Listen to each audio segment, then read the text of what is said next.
Ya, ya shalom semua.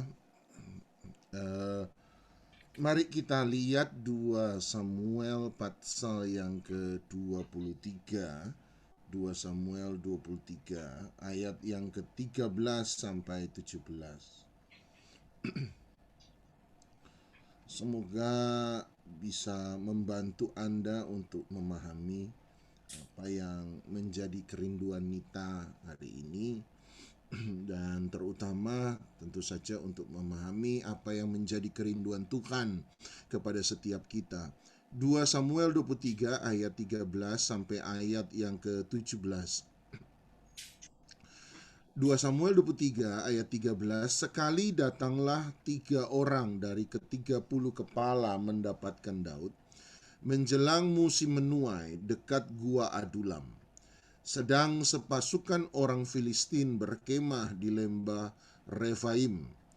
Pada waktu itu Daud ada di dalam kubu gunung dan pasukan pendudukan orang Filistin pada waktu itu ada di Bethlehem. Lalu timbullah keinginan pada Daud dan dia berkata, sekiranya ada orang yang memberi aku minum air dari perigi atau sumur Bethlehem yang ada di dekat pintu gerbang. Lalu ketiga pahlawan itu menerobos perkemahan orang Filistin. Mereka menimba air dari perigi sumur Bethlehem yang ada dekat pintu gerbang, mengangkatnya dan membawanya kepada Daud. Tetapi Daud tidak mau meminum, melainkan mempersembahkannya sebagai korban curahan kepada Tuhan.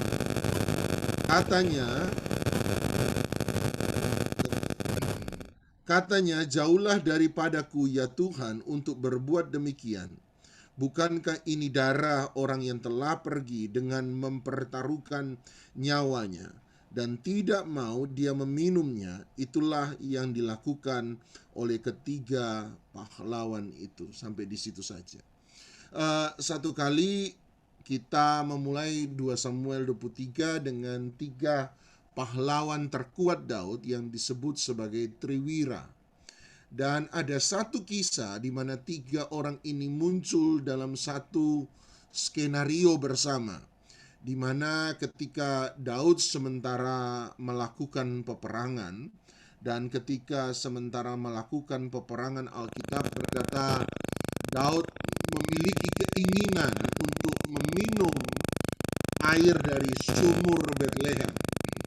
Sebab Daud adalah orang yang lahir dan berasal dari Bethlehem, dan satu kali di tengah-tengah mungkin musim panas, dia punya keinginan untuk minum dari sumur Bethlehem. Dan itu hanya dikatakan Daud kepada hatinya sendiri. Hanya sekedar ngomong saja. Hanya sekedar ngomong. Tidak ngomong sama siapa-siapa, tapi ngomong sama diri sendiri. Seandainya aku bisa minum air yang segar dari sumur Bethlehem. Dan perkataan ini tentu saja didengar oleh 3 triwira tadi, 3 pahlawan Daud yang paling kuat. Dan mereka mengambil keputusan untuk justru maju ke perkemahan Filistin, sebab perkemahan Filistin hari itu sementara ada di Bethlehem, dan kemudian mengambil air dari sumur Bethlehem. Mereka mempertaruhkan nyawa mereka hanya demi untuk menyenangkan apa yang menjadi kesukaan sang tuan mereka, yaitu Daud. Dan Daud yang menariknya adalah ketika mendapatkan air dari sumur Bethlehem, kemudian memilih untuk tidak meminum air dari sumur Bethlehem, tetapi Alkitab berkata menjadikan air sumur Bethlehem hari itu menjadi sebuah korban curahan di hadapan Tuhan. Ada 5 jenis korban yang dikatakan dalam imamat. Paling tidak imamat membuka imamat 1 sampai 5 dengan 5 jenis korban yang dapat dipersembahkan di hadapan Tuhan. Nomor 1 adalah korban bakaran pada imamat pertama. Yang kedua korban bakaran pada imamat yang pertama. Yang kedua adalah korban sajian atau korban curahan juga pada imamat yang kedua. Jadi korban bakaran imamat 1, korban sajian imamat 2, dan yang ketiga adalah korban keselamatan. Jadi korban pertama korban bakaran, korban kedua korban sajian curahan, yang ketiga adalah korban keselamatan, keempat adalah korban penghapus dosa, dan yang kelima adalah korban penebus salah. Jadi korban bakaran, korban sajian, juga korban curahan termasuk, korban keselamatan, korban penebus dosa, dan yang kelima adalah korban penebus salah atau penghapus dosa. 4 penghapus dosa, 5 penebus salah. Maafkan saya. Nomor 4 penghapus dosa, 5 penebus salah. Kelima korban ini dapat dibagi menjadi 2 bagian besar. 3 korban yang pertama adalah korban yang diberikan karena sukarela. Jadi 3 korban pertama adalah korban yang diberikan sebagai sebuah kesukarelaan. Tetapi 2 korban terakhir itu adalah korban yang diberikan karena tuntutan, kewajiban. Jadi 5 korban ini, korban bakaran, korban sajian curahan termasuk di dalamnya, korban keselamatan, korban penghapus dosa, penebus salah, dapat dibagi menjadi 2 bagian besar. 3 yang pertama, korban bakaran, sajian curahan, keselamatan, adalah korban yang diberikan karena sebuah kesukarelaan. Jadi diberikan karena kerelaan, tanpa sebuah tuntutan, karena kerelaan. Kamu mengucap syukur, berilah korban sajian, korban curahan, korban keselamatan. Kamu datang untuk mengabdikan pada Tuhan, menyatakan pengabdianmu, imanmu pada Tuhan, berilah korban bakaran. Jadi 3 korban pertama itu diberikan karena kerelaan. 2 korban terakhir, penghapus dosa dan penebus salah, adalah korban yang wajib untuk diberi ketika seseorang melakukan sesuatu yang salah atau berdosa, baik secara sadar maupun tidak sadar. Jadi dia wajib untuk memberi. Apabila kamu melakukan dosa, sengaja atau tidak sengaja, kamu melakukan kesalahan, sengaja atau tidak sengaja, maka kamu harus wajib untuk memberi 2 korban terakhir, penghapus dosa dan penebus salah.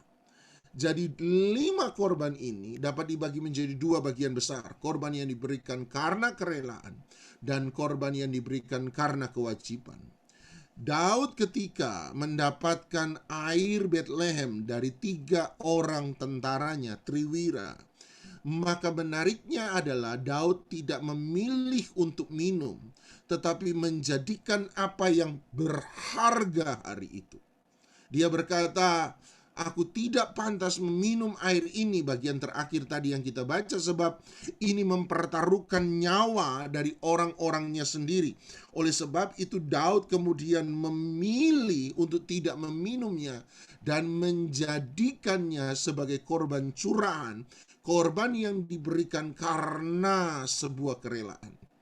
Saya percaya bahwa Tuhan mau kita mengalami hal yang sama, bahwa ketika kita melakukan sesuatu kepada Tuhan, marilah lakukan dengan sebuah kesadaran akan sebuah kerelaan, di mana kita melakukan doa, kita melakukan puasa, kita melakukan pujian dan penyembahan, kita baca Alkitab, kita berpindah dari sebuah tuntutan, kewajiban, tetapi kita berubah menjadi sebuah kerelaan. Ada hal-hal yang dilakukan oleh Triwira, sesuatu yang berbahaya, tapi mereka lakukan itu bukan karena sebagai tuntutan, kewajiban dalam hubungan mereka antara tuan dan hamba dengan Daud. Tetapi menariknya adalah mereka melakukan itu, mempersembahkan itu sebagai sebuah kerelaan, kesukaan. Kesukaan untuk apa? Menyenangkan hati tuannya, yaitu Daud. Dan Daud kemudian menggunakan apa yang mereka lakukan sebagai sebuah persembahan yang sama di hadapan Tuhan. Seakan-akan Daud berkata, sama seperti tiga triwira ini bersedia untuk membahayakan nyawa mereka hanya demi menyenangkan tuan mereka, yaitu aku. Maka Daud seakan-akan berkata, saya pun bersedia untuk menyerahkan seluruh hidupku, bukan karena sebagai sebuah tuntutan, tetapi sebagai sebuah kerelaan, sebuah persembahan yang diberikan karena sebuah kerelaan. Mari yuk kita berubah dari sebuah tuntutan kewajiban agama, dan apa yang kita lakukan kita rubah menjadi sebuah kerelaan di hadapan Tuhan. Hari ini saya mendaftar paling tidak ada 6 hal di mana Alkitab secara sengaja membandingkan. Ada 6 hal di mana Alkitab secara sengaja membandingkan antara korban demi korban yang ada dengan kehidupan kerohanian kita. Alkitab sekali lagi secara sengaja ada 6 hal di mana Alkitab membandingkan antara kehidupan korban orang Israel dengan kehidupan kerohanian Anda dan saya. Dan biarlah kita menemukan bahwa dari 6 hal ini, keenam-enamnya bicara tentang korban yang dipersembahkan, satu kehidupan rohani yang dilakukan karena sebuah kerelaan dan bukan karena sebuah tuntutan. Mari lihat nomor 1, 6 hal yang pertama. Nomor 1, 1 Samuel 15 ayat yang ke-22. 1 Samuel 15 ayat yang ke-22.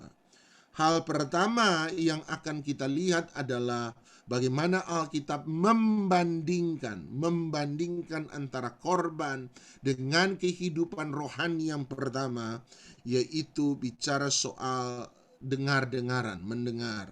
1 Samuel 15 ayat 22, kisahnya ada pada Samuel dalam peristiwa dengan Raja Saul, peristiwa kasus Amalek kalau saya tidak salah, dan ini yang dikatakan Samuel kepada Saul. Jawab Samuel, apakah Tuhan itu berkenan, suka kepada korban bakaran atau korban sembelihan, sama seperti kepada mendengarkan suara Tuhan? Jadi korban bakaran kita sudah belajar tadi, korban sembelihan adalah korban yang diberikan karena sebuah kerelaan. Tetapi tiba-tiba Samuel berkata, sebenarnya mana yang Tuhan berkenan? Perhatikan kata berkenan. Mana yang membuat Tuhan berkenan? Korban bakaran yang kamu berikan karena kerelaan, betul. Tetapi dibandingkan dengan mendengarkan suara Tuhan. Kemudian Samuel menjawab sendiri dan berkata, sesungguhnya mendengarkan lebih baik daripada korban sembelihan. Memperhatikan atau dengar-dengaran lebih baik daripada lemak domba-domba jantan. Berarti nomor 1, kehidupan rohani pertama yang harus kita lihat, di mana Alkitab secara sengaja membandingkan ini antara kehidupan rohani dan kehidupan korban orang Israel adalah kehidupan mendengarkan. Dan dia berkata, sebenarnya kerelaan yang Tuhan mau lebih daripada kerelaan memberikan korban bakaran, tetapi Tuhan lebih berkenan, Tuhan lebih suka, Tuhan lebih mau kepada sesuatu yang disebut sebagai mendengarkan Tuhan. Tetapi sama seperti korban bakaran, korban yang diberikan karena kerelaan, berarti juga mendengarkan Tuhan. Itu bukan sebuah paksaan, tetapi mendengarkan Tuhan itu menjadi sebuah kerelaan. Kalau kembali kepada kesaksian singkat dari Nita, pertanyaannya adalah, apakah Tuhan menuntut itu? Menuntut dia untuk puasa? Apakah Tuhan menuntut dia dan berkata, oh nggak bisa, ini wajib, ini harus? Pertanyaannya adalah, jawabannya adalah tidak. Tuhan tidak pernah menuntut. Tuhan hanya menunjukkan bahwa dia suka, dia mau itu, dia berkenan kepada itu. Dia tidak pernah memaksa. tetapi dia menyatakan kesukaannya. Dan kesukaan Tuhan itulah yang membuat Nita dan saya berharap menjadi bagian dalam semua kehidupan kita, di mana kita seperti Daud berkata, seperti Triwira hidup untuk menyenangkan aku, rela menyerahkan nyawa mereka untuk menyenangkan aku. Maka Daud berkata, aku pun rela hidup, mempertaruhkan nyawaku, memberikan hidupku untuk hidup menyenangkan Engkau. Dan ini lahir dari sebuah kerelaan. Lahir dari sebuah kerelaan. Jadi yang pertama, mendengarkan Tuhan itu tidak pernah paksaan, tetapi itu lahir dari sebuah kerelaan. Yang kedua, Hosea 6 ayat 6. Hosea pasal 6 ayat yang ke-6. Hosea 6 ayat yang ke-6. Hosea 6 ayat yang ke-6. Hosea 6 ayat 6. Hosea mewakili Tuhan dan berkata, sebab aku Tuhan menyukai. Kalau 1 Samuel 15 bicara tentang berkenan, tetapi kali ini Tuhan bilang, aku menyukai, aku suka. Kemudian dia membandingkan, bukan korban sembelihan, korban kesembelihan, korban bakaran, bicara tentang korban yang dipersembahkan karena kerelaan, dan menyukai. Nah, dia berkata, menyukai apa? Pengenalan akan Allah lebih daripada korban-korban bakaran. Jadi hal kedua yang Tuhan mau kita kerjakan dan lakukan, lahir dari sebuah kerelaan, lahir dari sebuah kehidupan yang dipersembahkan dengan sukarela. Kalau yang pertama, belajar mendengar, belajar memperhatikan Tuhan. Tapi yang kedua, dia berkata, Tuhan menyukai pengenalan akan Tuhan lebih daripada korban bakaran. Maaf, aku menyukai kasih setia. Jadi kasih setia, ayat pertama, kasih setia itu adalah sebuah kerelaan. Yang kedua, dia berkata pengenalan akan Tuhan. Jadi yang pertama, 1 Samuel 15:22, mendengar, Tuhan berkenan kepada mendengar dan memperhatikan. Hosea 6 ayat 6, Tuhan menyukai kasih setia dan pengenalan akan Allah. Tuhan tidak pernah menuntut Anda, Tuhan tidak pernah menuntut Anda dan saya untuk mengenal Allah. Tetapi dia mau kita melakukan pengenalan akan Allah, lahir dari sebuah kerelaan, pengejaran akan Tuhan. Ingat, Paulus pernah bilang begini, Paulus pernah berkata bahwa aku mengejar Allah, aku mencoba mendapatkan dia, menyentuh dia. Aku terus-menerus mengejar Allah, dan itu lahir dari sebuah kerelaan. Yang ketiga, Markus 12 ayat 33. Markus 12 ayat 33. Markus 12 ayat 33. Yang pertama, Tuhan berkenan kepada dengar-dengaran dan memperhatikan. Yang kedua, Tuhan menyukai kasih setia dan pengenalan akan Allah. Yang ketiga, Markus 12 ayat 33. Markus 12 ayat 33. Memang mengasihi dia dengan segenap hati dan dengan segenap pengertian dan dengan segenap kekuatan, dan juga mengasihi sesama manusia seperti diri sendiri adalah jauh lebih utama. Tadi berkenan, kedua menyukai. Kali ini Yesus sendiri yang berkata jauh lebih utama daripada semua korban bakaran dan korban sembelihan. Jadi Tuhan Yesus membandingkan antara korban bakaran dan kesembelihan, korban yang diberikan dengan kerelaan, dibandingkan dengan mengasihi Tuhan dan sesama. Mengasihi Tuhan, kembali lagi, bukan sebuah paksaan.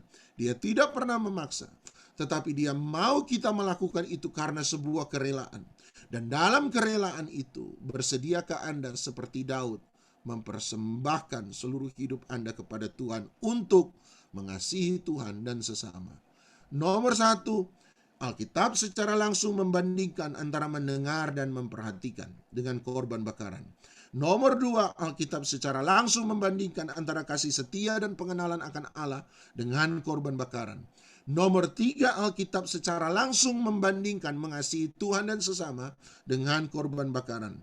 Nomor 4, maafkan saya. Nomor 4, Ibrani 11 ayat yang keempat. Ibrani 11 ayat yang keempat. Ibrani 11 ayat yang keempat. Ibrani 11 ayat yang keempat. Ibrani 11 ayat yang keempat. Karena iman Habel telah mempersembahkan kepada Allah, perhatikan, korban yang apa? Yang lebih baik.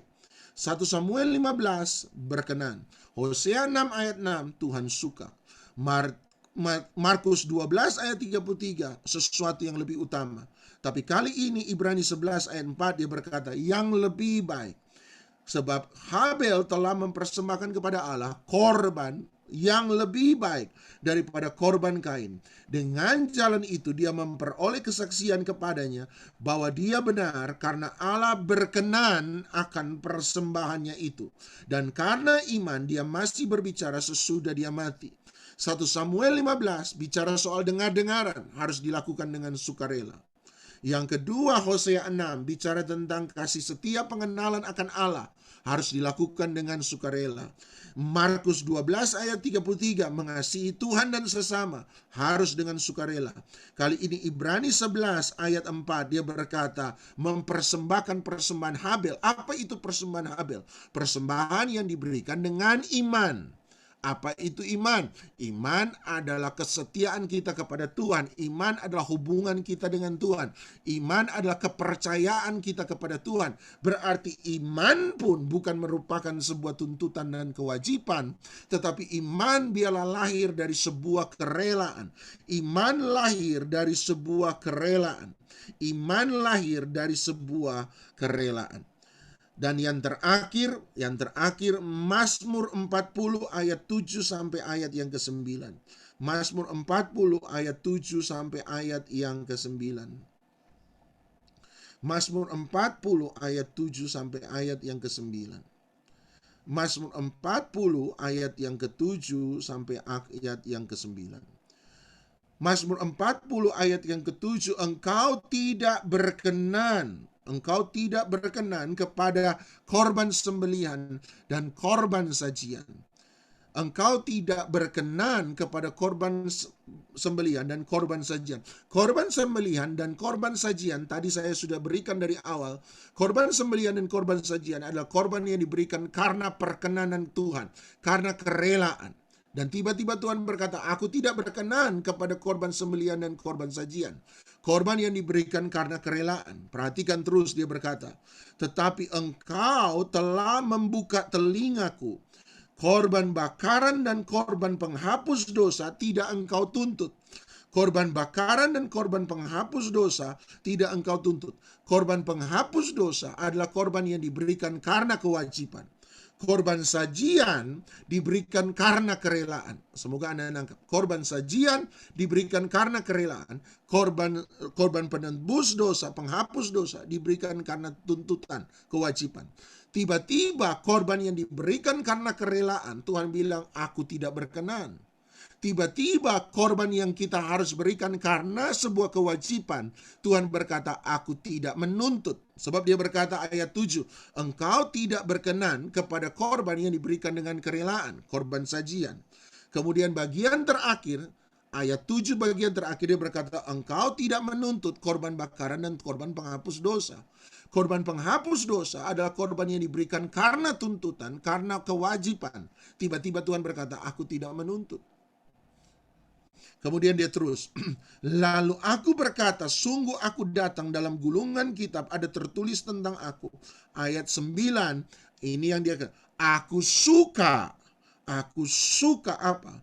Melakukan kehendakmu ya Allahku, Tauratmu ada dalam dadaku. Aku suka Tadi dia berkata tentang berkenan, dia bicara tentang lebih utama, dia bicara tentang lebih baik. Kali ini sekali lagi dia berkata, aku suka. Apa yang Tuhan suka? Aku suka, dia berkata, melakukan kehendak-Mu, ya Allahku. Ketaatan itu pun tidak pernah lahir dari sebuah tuntutan. Ketaatan seperti mendengar Tuhan, memperhatikan Tuhan, lahir dari kerelaan. Pengenalan akan Allah lahir dari kerelaan. Mengasihi Tuhan dan sesama lahir dari kerelaan. Iman lahir dari kerelaan. Ketaatan pun harus lahir dari sebuah kerelaan. Hari ini yuk, biarlah yang perlu berubah adalah kesukaan kita, kesenangan kita. Biarlah apa yang menyenangkan Tuhan itu benar-benar menyenangkan kita. Dari mana Mazmur 40 ayat 9 bisa mengalami kesukaan untuk taat pada Tuhan. Lihat Mazmur 40 ayat 7 sekali lagi. Mazmur 40 ayat 7. Mazmur 40 ayat 7. Tuhan bilang begini. Pemazmur mengatakan ini, engkau tidak berkenan kepada korban sajian. Anggap Mazmur 40 ayat 7 ini seperti burger. Do you understand burger? Semoga Anda ngerti burger. Mohon maaf pagi-pagi bicara soal makanan. Burger selalu itu punya 3 lapis utama. Lapisan atas roti, lapisan tengah dagingnya, isinya, lapisan bawah itu roti. Jadi roti, daging, roti. Yang utama dari burger, lapisan 1, 2, 3. Mana yang paling utama dari burger? Anda mau pilih yang mana? Oh, lapisan 1 dikasih roti aja. Yang utama dari burger itu di tengah. Bukan yang pertama, bukan yang ketiga. Sebab burger itu roti, isi roti. Yang utama isi dong. Jangan pilih nggak ada isinya. Mazmur 40 ayat 7 itu sama. Itu kayak burger. Ada bagian pertama, ada bagian kedua, ada bagian ketiga. Bagian pertama dia bilang begini, Tuhan tidak berkenan pada korban karena kerelaan. Sekalipun kamu beri korban sajian yang seharusnya diberi karena kerelaan, jadi mewakili 3 korban pertama. Dia berkata, aku tidak berkenan. Yang ketiga, bagian yang ketiga, jadi pertama, Tuhan sebenarnya tidak suka korban yang diberikan karena sebuah kerelaan. 3 bagian pertama, korban pertama. Korban bakaran, korban sajian, korban keselamatan. Tuhan sebenarnya tidak suka yang itu. Kemudian bagian terakhir dari ayat 7 dia berkata, korban bakaran dan penghapus dosa tidak engkau tuntut. Jadi lapisan ketiga itu bicara tentang, oh kalau begitu, kalau Tuhan tidak suka dengan 3 korban pertama, bakaran, sajian, dan kemudian bicara soal keselamatan, berarti Tuhan suka korban yang dilakukan karena kewajiban, penghapus dosa dan penebus salah. Dan tiba-tiba bagian ketiga berkata, oh Tuhan juga gak pernah nuntut 2 korban yang terakhir dalam imamat. Dia tidak berkenan pada 3 korban pertama. Dia tidak menuntut 2 korban terakhir. Loh, kalau Tuhan tidak mau lapisan pertama, Tuhan tidak mau korban yang diberikan karena kerelaan, 3 korban pertama, dan lapisan ketiga, Tuhan tidak menuntut 2 korban terakhir dalam imamat, korban yang diberikan karena kewajiban. Terus yang Tuhan mau apa? Lapisan tengah. Lihat ada 1 kalimat, 100 frasa kalimat yang secara sengaja dari tadi saya lewati dari tadi. Secara sengaja. Dan inilah lapisan kedua dalam Mazmur 40 ayat 7. Apa itu? karena engkau telah membuka telinga. Ini loh sumber dari sebuah ketaatan. Apa itu? Kenapa kemudian ayat 9, aku suka melakukan kehendak-Mu ya Tuhan? Nomor satu sederhana, sebab lapisan tengah ini intinya. Kamu boleh lakukan 5 jenis korban yang tadi. Kamu bisa lakukan kalau hari ini kita melayani, kita ke gereja, kita berdoa, kita baca Alkitab. You can do all things. Kamu boleh lakukan itu semua. Tetapi tanpa lapisan tengah. Burgernya bukan burger. Yang ada itu roti tawar, nggak ada isi. Burger bukan burger. Kenapa? Sebab inilah yang memberi flavor. Inilah yang memberi rasa. Inilah yang memberi bobot kepada roti burger yang akan Anda makan. Apa itu? Belajar untuk buka telingamu sungguh-sungguh dengan Tuhan. Belajar untuk, tadi itu dia berkata, arahkan hatimu. Mendengar, memperhatikan Tuhan. Kenapa? Supaya belajar mengenal Allah.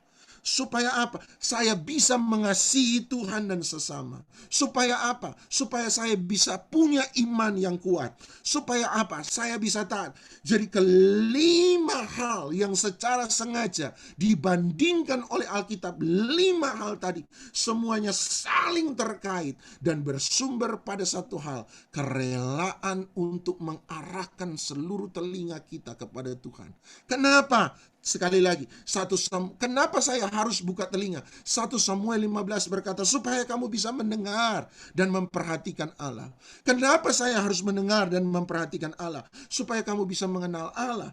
Kenapa saya harus mengenal Allah? Supaya kemudian Markus 12, saya bisa mengasihi Tuhan dan sesama. Mengapa saya bisa mengasihi Tuhan dan sesama? Ibrani 11 berkata, supaya kamu hidup dalam iman. Kenapa saya hidup dalam iman? Mazmur 40 ayat 9 berkata, supaya kamu bisa taat. Dan semua ini dimulai dari satu kebenaran, kerelaan untuk mengarahkan seluruh telinga kita kepada Tuhan.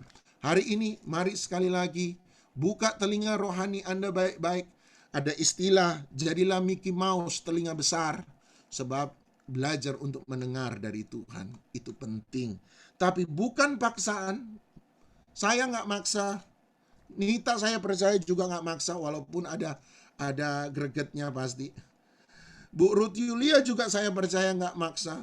Tuhan apalagi, Tuhan nggak pernah maksa. Tapi kami berdoa, biarlah kita bersama-sama bertumbuh dalam belajar mendengar Tuhan, mengenal Tuhan.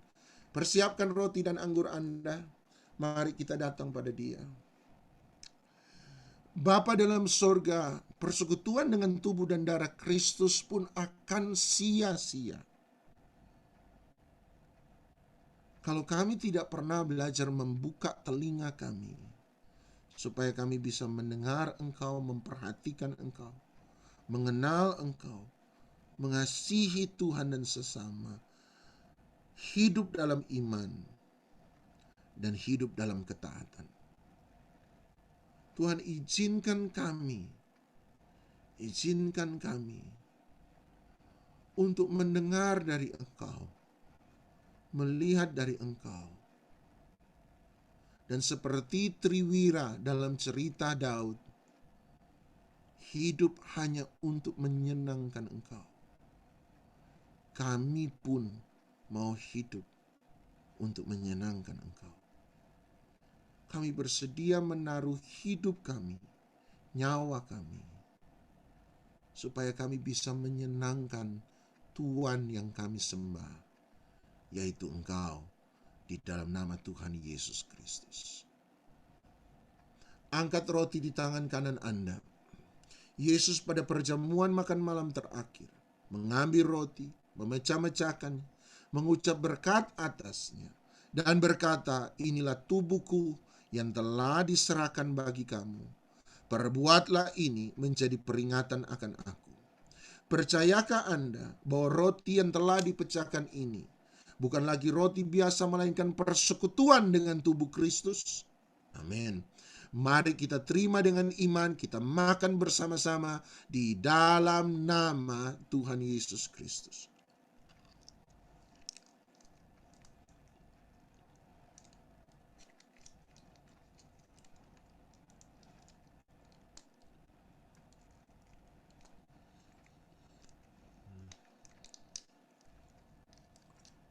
Angkat cawan di tangan kanan Anda. Siada bata kaya rabasan.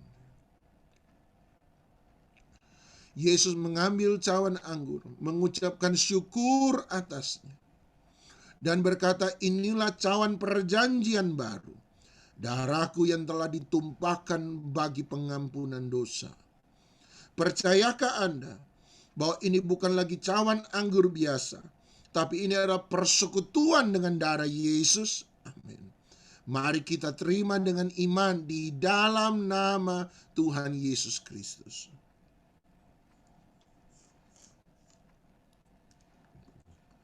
Mari kita mengucap syukur. Terima kasih Tuhan. Terima kasih Tuhan. Terima kasih. Terima kasih, Tuhan baik.